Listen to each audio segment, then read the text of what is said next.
Hello,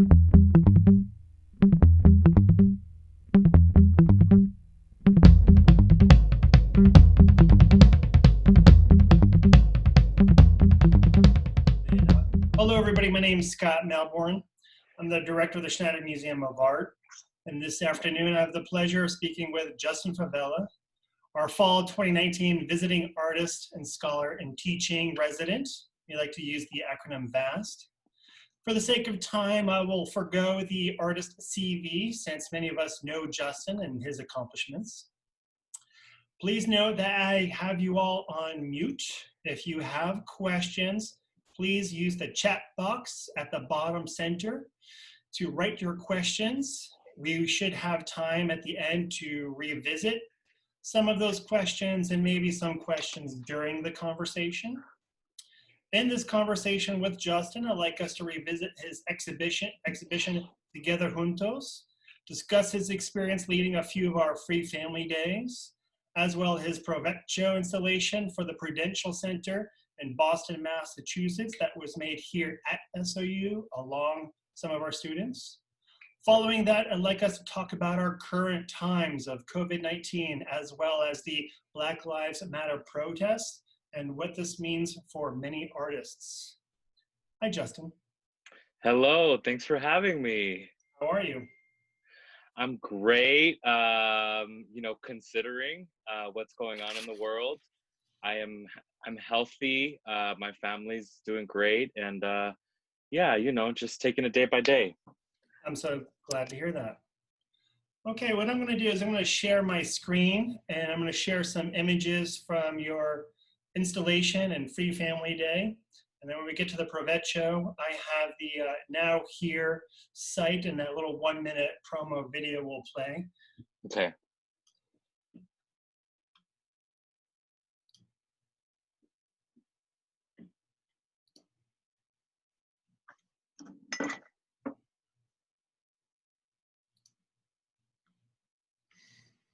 Okay, everybody see the PowerPoint? Okay. Yes. So there's Justin in the uniform. So for Justin's exhibition Together Juntos, made in collaboration with SOU students and SMA volunteers, here is day one. The main gallery, empty. Cardboard on the two large walls, primed white. Justin, do you remember the beginning? Oh yeah, I remember the beginning. Just looking how tall the museum was and wondering what I was gonna do. But yes, I remember these days. Mm-hmm.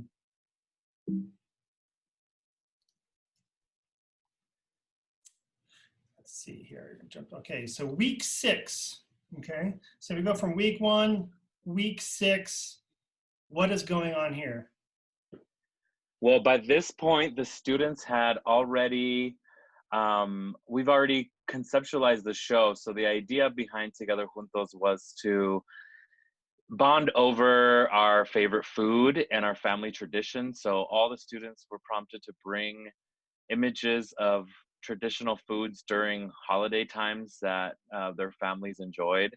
And then we did kind of a color by number on the walls and made this big collage and started adhering paper to the wall to color it in. So everything that you see, all the color in these images is going to come from tissue paper, which is a traditional piñata material. So a lot of my work surrounds Latinx identity and pop culture, and piñatas have been around for a long time and mean many things. So this is kind of I wanted it to become almost the safe space to kind of resemble almost like a old Baroque chapel or something, but in celebration of everybody's culture. And so you can see we even hung on the ceiling paper fringe, and then it came down the side so that it would kind of hug the entire gallery. Mm-hmm. So also at this point, we had assembled the Favela Tuesday team. Yes. Members coming in Tuesday nights You can see here a little bit of the SOU catering, having a little bit of food as you're making some food art. Yeah, I'll never forget that catering. Mm-hmm. We also, for the exhibition, had the Make Your Mark, um, making it a little bit more interactive for anybody coming in during normal museum business hours. Did you feel as though this was successful? Did you see much of a difference coming in after Tuesday nights and Wednesday nights? I think so. I thought it was a fun project. So the idea behind having the public actually interact and build it while I wasn't there was a little nerve-wracking, but I love the idea. So we tried it, and I mean, I think it was successful. The point of this was to just fill every single spot of negative space on the murals with color.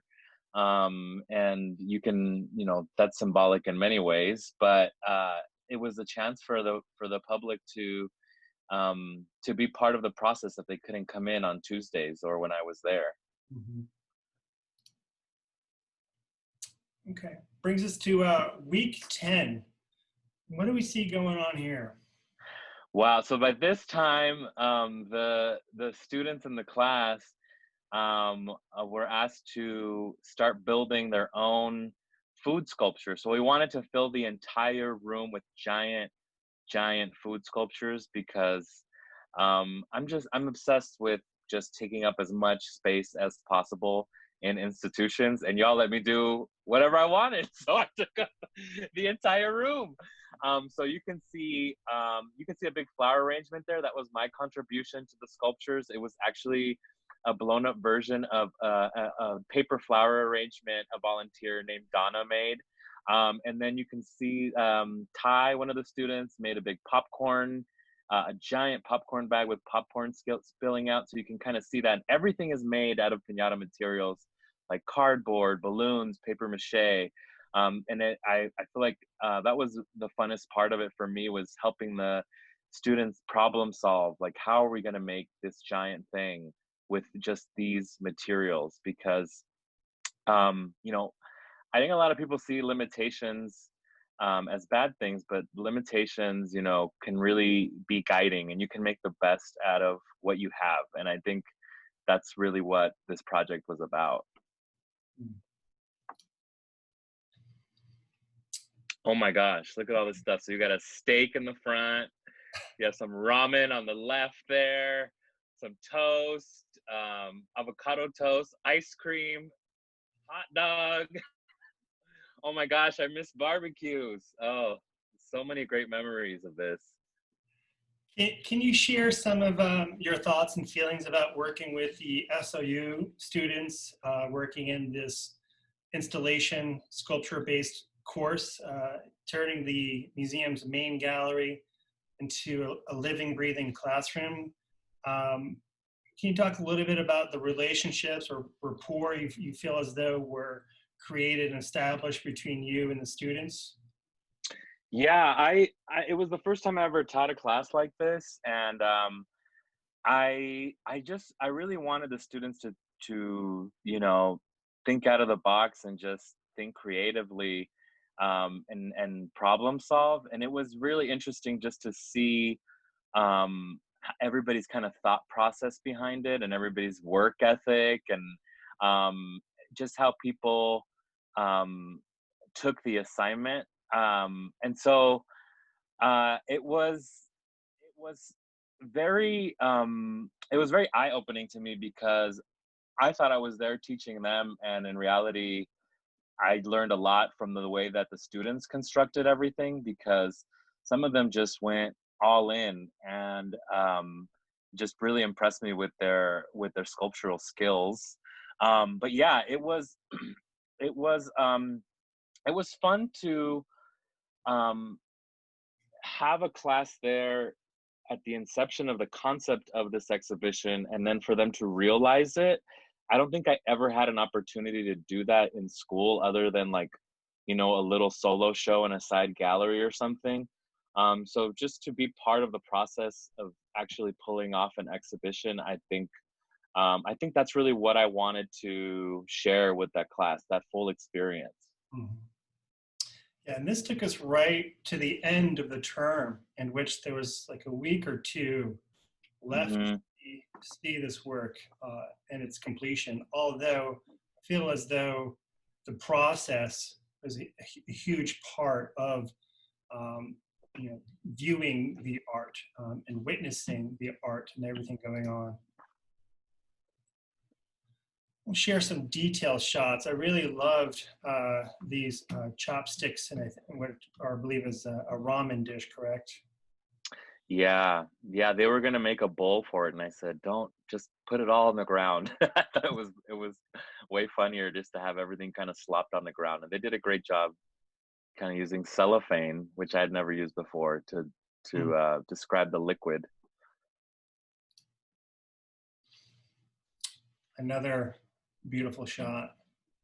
Yeah, so then this was also a fun like curating project too, because we had to see just physically how the objects would kind of live together in the space. So there's multiple pairings and kind of like still lifes that occurred when we started moving all the food items, like food sculptures, around.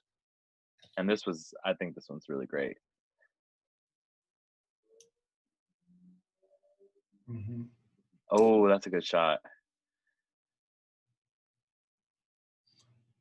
Another great use of space. It was so much fun to walk around these three-dimensional pieces in the gallery and Yeah, overhead. yeah. We really wanted people to feel like they were in the exhibition. They were part of the exhibition.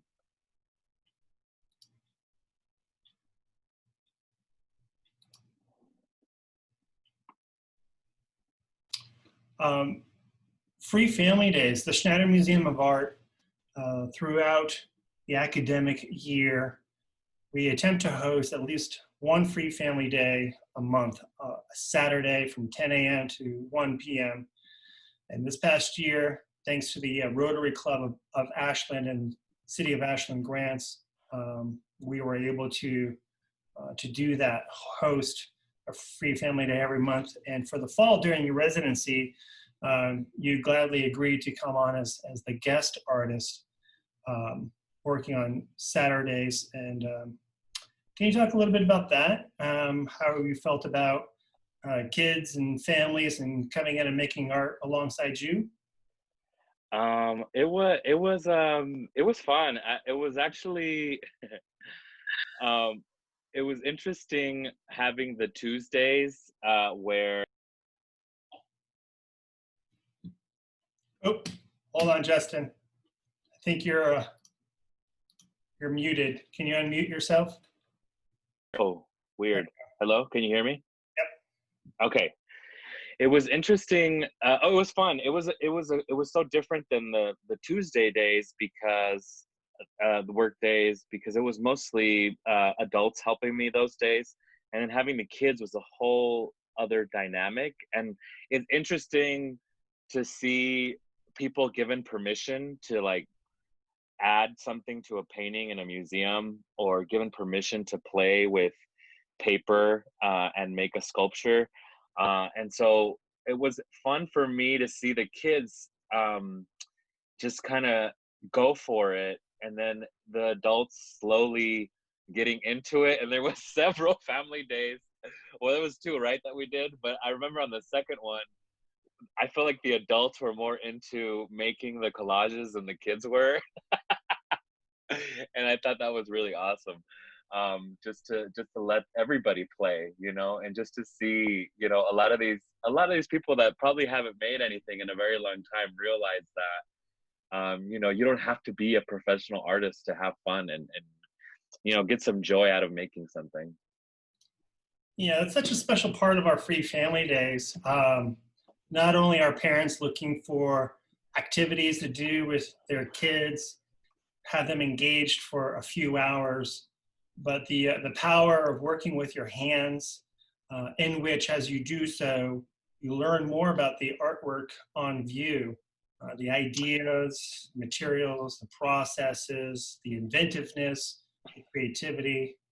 Yeah, and also now that I'm looking at this photo, like I really loved it when the people that would come in on Tuesdays would be there to help and kind of prompt the museum goers to make their own collages, because I could see them taking almost a sense of pride in what they've already helped me make, and then that's exactly what I wanted the show to be. Like the show was for everybody, so just having all the volunteers from Tuesdays come in and take ownership over the gallery, over the space, that's that's amazing, because I've worked with a lot of galleries, a lot of museums where the museums really don't feel like they're community spaces. They're just, very stark white institutions that are just meant to, you know, to be seen and not touched, and not, not a place for conversation and community.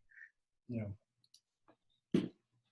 I feel as though I myself, as a museum director, learned some additional new insight on these processes. And I've always knew the importance of activities and getting people in there and letting them get their hands dirty. But we were doing this 2-3 days a week, which is a lot. Normally it's 1 weekend a month, but doing the Tuesday teams and the Wednesday night class, there was just a lot of activity. Before we go to the Provecho, any particular memories from the Free Family Day that stood out to you? Oh my gosh, there's a lot of memories there. Yeah, I A lot has just, happened since then. yeah, a lot has happened since then. But I just love seeing the families work together and like make their own thing. And it was also fun to see the kids like take away the art with them. So that was just really special. Mhm. So something special for us, I feel as though is really special. And if you don't mind, I'll just share my initial experiences. I remember when you Yeah. arrived, you came to me in which you felt as though you had a problem, that you were getting this immense and incredible public art commission, and you were worried about going back and forth from Ashland to Las Vegas to work in your studio and studio assistants to construct this piece. And I just remember myself just lighting up thinking like, this is an awesome opportunity for SOU and our students, and to learn, in addition, beyond the classes and working in the museum, to learn about public art. How many pieces of public art work installations did you have under your belt when this came along? One, maybe. The whole yeah, just one. I think well, other than the performances that I do, I guess that could be considered. But yeah, I covered a building once in paper, but it was nothing like this. That was a one solid color. This was, I would say this is the first big public art piece I've ever done. Mm-hmm. Talk a little bit about that when you first heard that you were probably going to be selected for this public art piece. What were the thoughts running through your head? Disbelief. And now that I've been, quarantined for a while and had time to reflect, I definitely do too much. And so I feel like everybody at SOU, including you and Emily and everybody at the museum, caught me at a time where I was juggling so many things at once that I don't feel like I was truly there. You know what I mean? So having you and the staff at the Schneider just be like, yeah, you can do it here, that was such a sense of relief. So I immediately was super stressed out and thinking, I'm not going to have time to make this happen. And then after talking to you that one day and everybody else, it was immediately like, it's fine. It's going to happen. I can make this happen, you know? And so I went through a whole roller coaster of emotions just telling you that. So can you imagine what I felt like during the whole process? Yeah, once again, here at SOU, we had recently, a year before or so, held a public art workshop.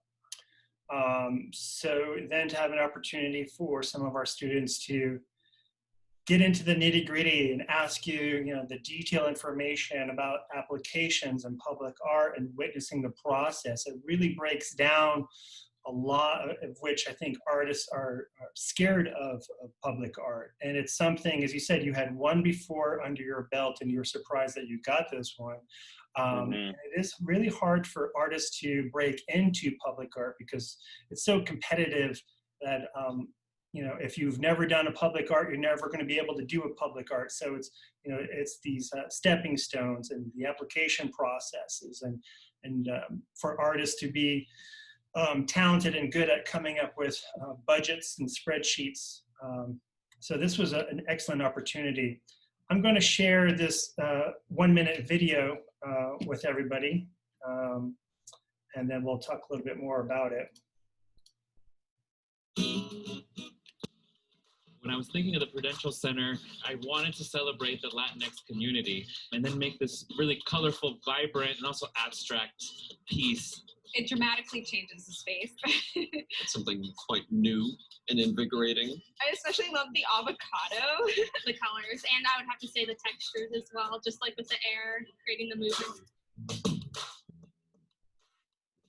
The power in public art is all about access. I think it empowers the space and it empowers the people. So to celebrate the Latin experience is really cool. Brings forward the representation of other cultures that help make the city the multicultural town that it is.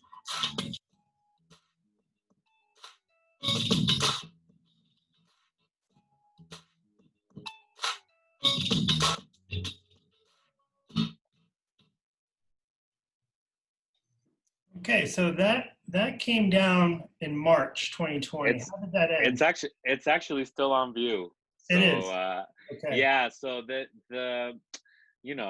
we live in a capitalist world. So I think Nike or somebody wanted to put up a big billboard there, but after everything shut down, they said, you know what, we're not gonna. They didn't invest in that advertisement, so it's still up.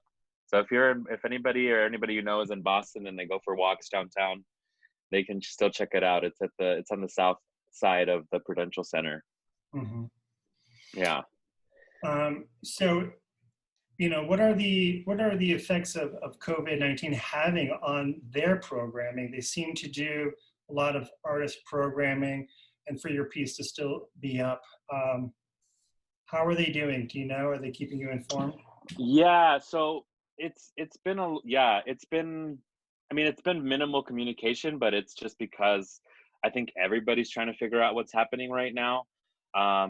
Honestly, I pretty much all of my gigs got canceled this year, or postponed, I should say. Right now, I was supposed to be opening up this week. I was supposed to be opening up my solo show at the Des Moines Art Center, and that is probably not going to happen until next year now. And so, for example, I have a residency I'm supposed to start in July at the Momentary, which is Crystal Bridges in Arkansas, their new museum. So we're having conversations about, okay, well, you can't really be here, but we still want you to be the artist in residence. So what does that mean? How are you the artist in resident and not, how can you be the artist in resident and not physically be here? So there's a lot of restructuring of institutions, I think, and which sucks because that means a lot of people are getting fired, but also restructuring the idea of a residency, the idea of a show, the idea of a lecture, right? And so everybody's kind of shifting and honestly reaching out to artists to try and figure that out, which I think is a great idea. And so, yeah, I think this is not great for a lot of people, but in the end, I think these measures that everybody's taking right now is going to benefit institutions in the long run, including nonprofit institutions like Now and There that funded my project. And you talked a lot about, you know, it was my first art project, big public art project, or second one. And they actually, I will have to give it to them. Leah Triplett Harrington, the curator, she helped me immensely with everything from conceptualizing the work to writing about it, to putting my proposal together, to putting the budget together. It took a team of people to do that. So so it took a lot of help. And also, I learned so much from doing that public art piece. I made so many mistakes that the next time some opportunity like that presents itself, I will be equipped to handle it way, way, way, way better. And I feel the same way about teaching at SOU. I know that I didn't do the best I could because I wasn't fully mentally there. And the next time I teach, I'm going to come at it from a completely different way. So I think this time has given me a lot of free time to actually just think about ways that I can work more efficiently and not actually like just deplete my energy like I have been doing for the past couple years. What are you missing the most about pre-COVID-19? Oh my, you know, I love to go out to eat. I miss that. You know, everybody's all excited about cooking, but I hate washing dishes. So who cares? I don't care. It's fine. But yes, cooking at home is great, but who's going to do the dishes? And then what else? Of course, I miss people. I miss seeing my friends. I miss having conversations with strangers. You know, that's the biggest thing. Okay, for everybody else watching, if you have questions, you can type them in the chat a little bit towards the end. Maybe we'll have time for raising of the hands and unmuting. Our current time, we are in some real serious stuff going on. COVID-19, Black Lives Matters protests. What does this mean for many artists working today? Yeah, I mean, during these times, what, you know, I've been really paying attention to what people have been turning to, and you know, there's a lot of value actually in television and Netflix, in art. It's been keeping us entertained, it's been keeping us sane, and that's all thanks to artists, being you know, creative people putting out content, and hopefully that shows you the value of art within society, right? And so it's been really great, you know, even though I lost all those jobs that I mentioned before. It's been overwhelming, the amount of people, like, for example, you guys who reached out and be like, hey, we're gonna try this thing, you want to join us, you know? Or hey, I have this piece, are you up for doing commissions? Right now I'm working on like 10 commissions. I haven't had a studio practice in over 5 years, because I'm always traveling doing these installations, and now I have you know, my home is my studio now. And it's something that I never thought I would be able to do because there wasn't enough. Before I wouldn't be able to sell all these paintings, you know, with the kind of with the exposure I had at the time. And so I'm taking advantage of building a studio practice and being home and being and also taking the time to think about what my art is about and what I want it to be from here on out. So I talk about my artwork being expressing joy and celebrating my culture. But now after the protests, I'm starting to call it an uprising, that's what it's becoming, and that's what it is.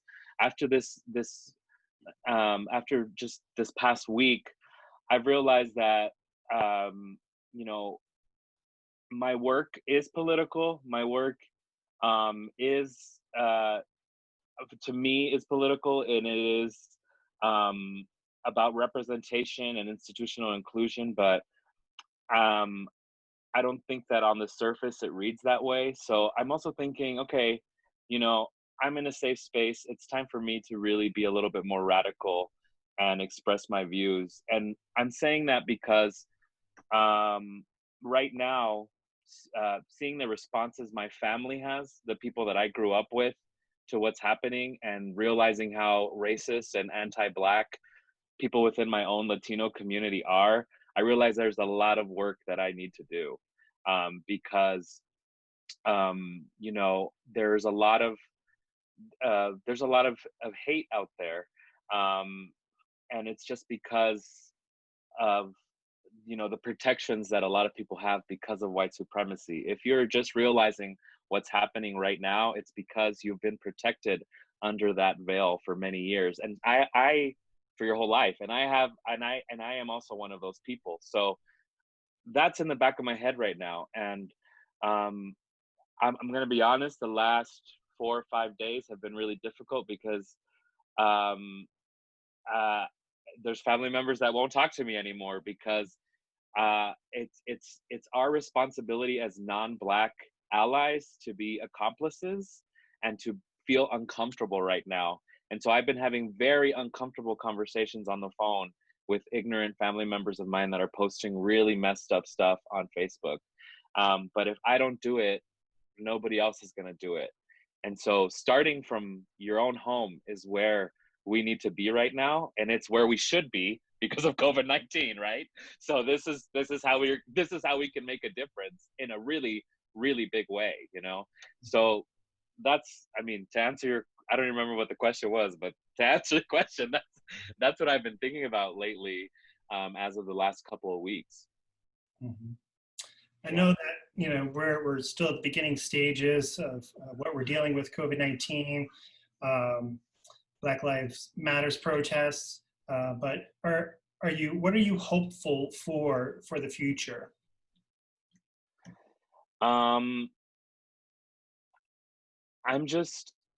I think I'm hopeful for, you know, a future where we're all safe, you know, and we have institutions and a country that actually cares about our safety. You know, it would be nice to feel protected, and I think that's the most important thing. It's going to take years and years and years and years, but you know, people have been fighting the good fight for decades, for centuries, and it's just going to keep happening. So I think that's what I hope for. I hope for change in a positive way, and I'm doing my best. You know, I have my podcast too that I really try to motivate people, but I also realize that social media and having a podcast and all this, I'm kind of talking to the same people over and over and over again. So I'm realizing that my artwork maybe has more of an impact because it's seen by more people. That piece of the Prudential is seen by so many people that have never been into a museum before. You know, they're just going in to get their frozen yogurt and to get their, you know, and to go get a new pair of shoes or whatever.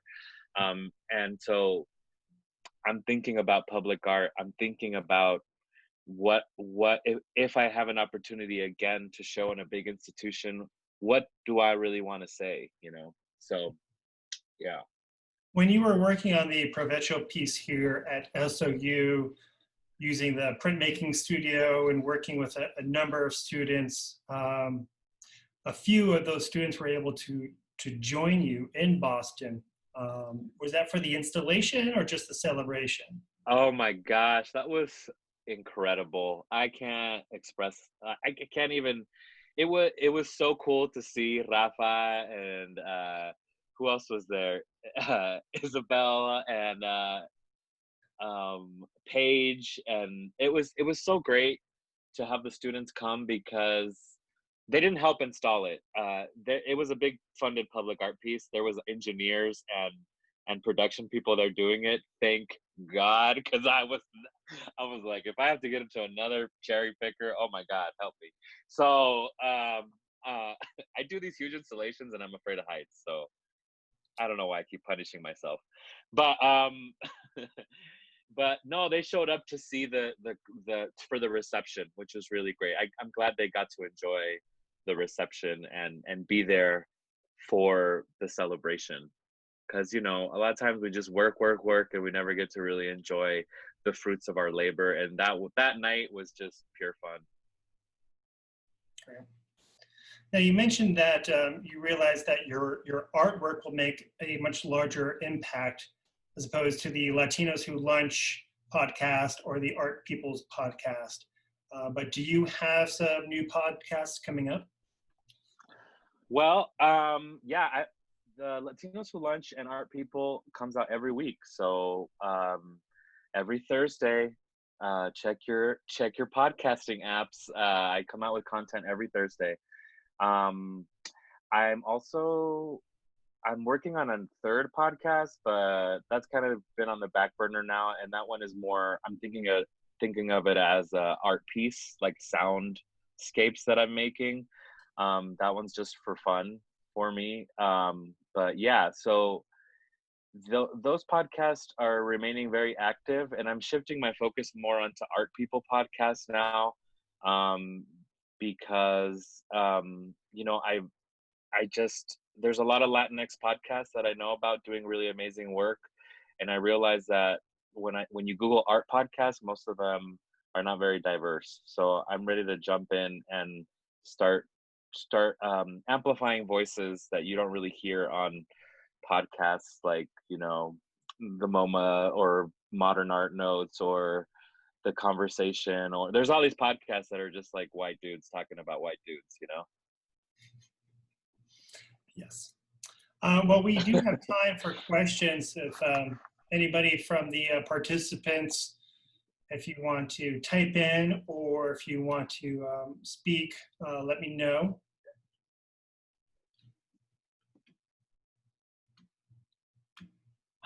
Oh my gosh, Emily, hello, Jennifer, Donna, hello. Now I'm seeing everybody. Nan's here. Hi, Emily. Oh, Russell, everybody's here. Wow. I can't wait to go back to visit y'all. We can't wait to have you again. So what's going to happen with Provecho? Have they given you any indication, or? Well, they offered to ship it back to me, so I will have it. Oh. I will have it. Yeah, so maybe I'll be able to install it somewhere else. Nice. Can you talk about that a little? Just I know a lot of our patrons were so like in shock when you said, "Sure, take a piece of art home with you," you know, and I know you're very ephemeral like that. Do you see yourself continuing on that path, or are you thinking more about preservation? Yeah, that's a great question. I have, because it's honestly, it's like kind of a psychological thing for people. Because my art is made out of such ephemeral things, materials, it isn't valued like, you know, an oil painting or a sculpture made of stone or something. And so my work is physically disrespected a lot within public spaces. So I talked about this with my students too in the class. Is like, you have to treat like these piñatas that you're making like they're marble sculptures and demand that they receive respect just like any other artwork. And so I've really been thinking in that way. And before I was kind of adamant about it, like, oh no, everything has to be cardboard, everything has to be paper. But now, you know, I learned how to sew during this quarantine. So I'm sewing masks for people. Now I'm sewing artworks. Like the piece that you see here is Doritos bags that I sewed together into a quilt. So, and now the piñata paintings that I'm doing, I am also making those on wood instead of cardboard, just because people want to buy them and have them in their house and want them to last longer than, you know, their lifetime, which I understand. They want to pass along the work to their family. And so I'm thinking about that and the importance of that. And so yeah, so when, my initial reaction, kind of like with the Schneider, when you said, what do we do after? It just said, recycle it, whatever, everybody can have a piece. I love the idea of sharing the work with people and giving it to them. I love that. But also now I'm like, okay, I need to, if I have the means to, I will collect the work back, and hopefully, if it's not too ephemeral, I can save pieces of it, because I after when it boils down to it, I do have to make a little bit of money to pay my rent, and valuing my own work is valuing my own myself, and I think that's really important. Couple of questions in the chat from Jennifer Longshore, Terry Dickey, and Wanda Chen. They're asking, how's your grandma? Oh my gosh, my grandma is pissed. She's so mad right now. She's in Mexico. She left in February to go. Okay, this is a fun story. So my grandma, I posted it on Instagram. I'm redoing my website. That's what every artist says all the time. But I haven't posted it on there yet. But if you go on my Instagram, there's these crochet pieces that my grandma made with me. And by with me, I mean she made them by herself. I just told her what to do. And she sold the work to a collector of mine here in Vegas. And I priced it as fine art. So she made a lot of money, like thousands of dollars, on this suite of these beautiful crochet sculptures she made. And so she took that money to go remodel our house in Mexico. So she went to Mexico in February, and she was going to come back in March, but that's when the city closed down, and we didn't know what was happening at the time. And we advised her to stay there because she could at least roam the village, and hang out with her friends out there.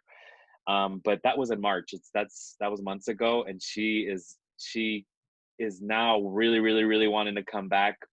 But the state of Durango, where we're from, is super on point with protecting everybody from COVID. So everybody's on lockdown there until there's 0 cases, basically. And so the soonest she's going to be able to come back is July, unless we go get her, which we're considering. But she's doing great. She's okay. She's with her friends. She's just a crabby old lady, and I love her, but she just wants to come back. Yeah. Another question in the chat. I'm glad you want to be more political in your public art.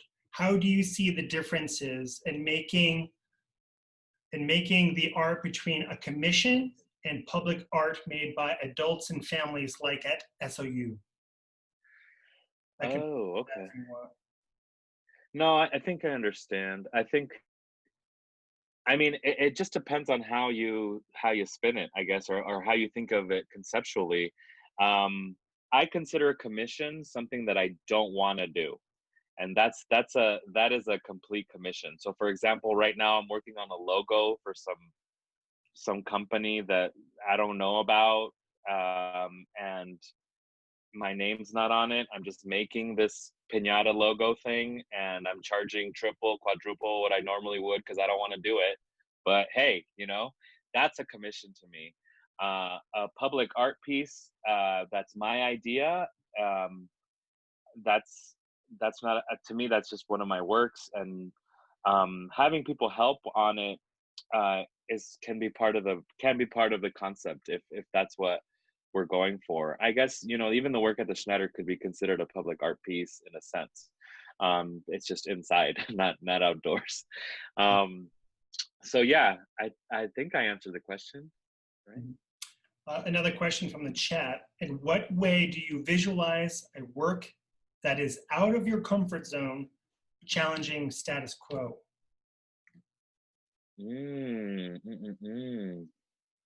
That is a great question. Yeah, I guess it just depends, timing is everything, but with art, so is placement. So depending on where the work is and what it is and what it's for, sometimes just depending on who you are, existing in a space is a political act, and so I feel like my work is very safe visually for people. And then I've had this experience in other museums. For example, they'll give me a microphone because they think I'm going to talk about candy and paper. And then I start talking about white supremacy, and they quickly take the microphone away from me. And so that's what I'm trying to figure out now. Like, how do I convey that within my work, right? But I also don't,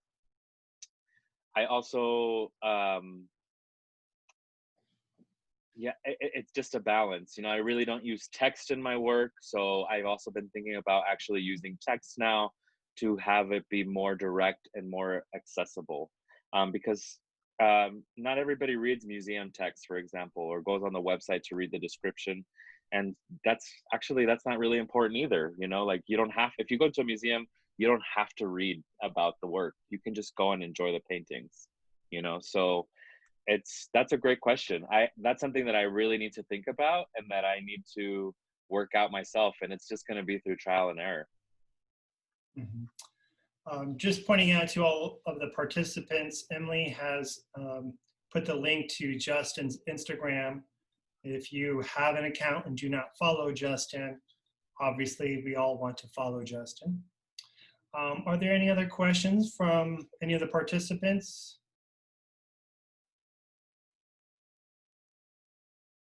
If not, Justin, I want to say, you know, thank you so much for gracing us with your presence and coming to SOU, teaching, working with our community members, volunteers. Oh my God. Let me just see everybody before I go. Oh my gosh. Hi, everybody.